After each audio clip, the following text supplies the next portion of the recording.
What do cosmetic ingredient suppliers who embrace the concept of sustainability have in common with each other? Well, I was thinking about this. I've had some amazing guests on this show over the last years, and I've started to see a pattern emerge among the cosmetic ingredient suppliers who truly care about sustainability. And one of the core components that comes back in each interview I do with these wonderful ingredient suppliers is that they're taking their raw materials, the biomass from whatever plant it is that they want to turn into a cosmetic ingredient, and they then continue to extract whatever they can from it until it's literally spent or there's nothing left at all.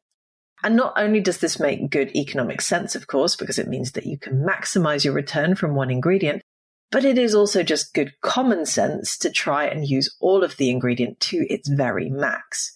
So last week you heard me speak to Katarina Rika of Inclita Seaweed Solutions about this biorefinery concept that they have embedded in their processing model of using seaweed. And where they receive their seaweed, they then use specific solvents to extract the actives from that seaweed. And they then keep on going until they've extracted every last drop of goodness from that seaweed. And that's what I want to explore on the podcast today. What is this biorefinery model, and how are other suppliers applying it to their ingredients too? Let's dive in. Hi, it's Lorraine Dallmeier, Chartered Environmentalist, Biologist and CEO of award-winning online organic cosmetic formulation school, Formula Botanica. I host the Green Beauty Conversations podcast, and these are my Green Beauty opinions, in which I challenge the beauty industry's terrible track record on sustainability and share my thoughts on how we make the beauty sector a better and more sustainable place. If you want to be the first to hear all of my latest episodes, make sure you subscribe to this podcast. So let's start by looking at what the definition of biorefining actually is. So the International Energy Agency has defined biorefining as the sustainable processing of biomass into a spectrum of bio-based products like food, feed, chemicals, materials, and bioenergy. But what does that actually mean? Well, it basically means that you don't just take one type of biomass, or in the case of cosmetics, one type of raw ingredient material, and then just process it once and discard everything that's left. Instead, you keep going. And you can then use the byproducts from one process as the input for another. And you can almost think of this as cascading waterfalls, where you process your raw materials once to extract your first product, your first ingredient in our case, and then you just keep on going until ideally there's nothing left. So let's take an example we're all super familiar with, olive oil. So the olive oil that we use in our kitchens represents no more than about 10 to 20% of the fruit itself. So once that oil has then been extracted, what has often historically happened is that the pomace that's left, so the pomace is the thick sludge that's left after the first extraction of olive oil, and the stones, that pomace and those stones, they aren't then used or exploited. They used to be discarded, but then processors started to realize that the pomace was still quite rich in oil and could be processed again. And some of the oils that are sold in the supermarkets are then from that second or consequent third or more press, because there's still good oil to be had from that pomace. And it probably won't surprise you to learn that there's even been some scandal and fraud in the olive oil industry, of course, as that pomace oil has occasionally been sold as extra virgin olive oil, therefore claiming to be the first press. But anyway, that aside. So once the oil has then been extracted as many times as possible, the remaining waste that's left can then either be used as a fertilizer, or it can be added to animal feed, or it can be turned into energy, or a myriad of other options that olive oil processors are discovering and inventing all the time.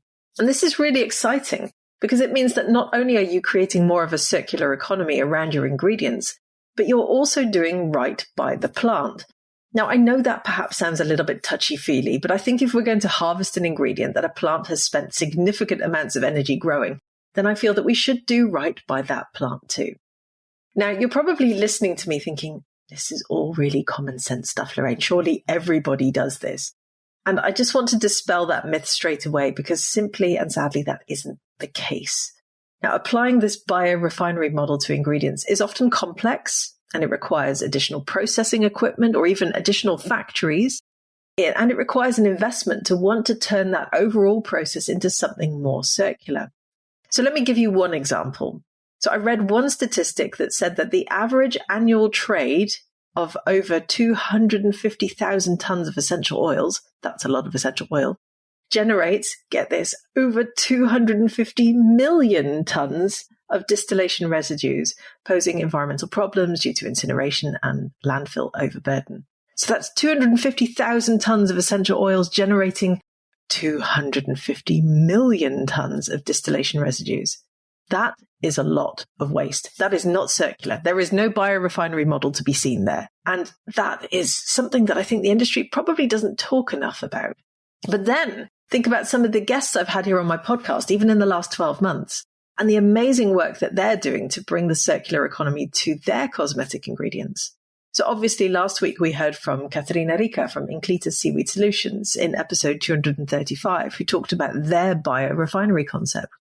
And we heard from Thomas Kerfoot from O&3 in episode 199, in which he explained how they already take food industry byproducts and just keep processing them until they're done. Or Matthew Perkins from Macro Oceans, or Harry McIlwraith from the Upcycled Beauty Company in episodes 211 and 215 this year. They were talking about similar models. So it's really exciting to hear from cosmetic ingredient suppliers to see how they are applying this circular model to their ingredients. A lot of thought goes into this, and it's making the beauty industry better for it. So my challenge to you for this week is simple. If you're a formulator, buy from companies that are bringing that circularity to their ingredients. And if you're a beauty shopper, buy from brands who proactively and proudly talk about the upcycling in their ingredients, because together we'll make the beauty industry more sustainable.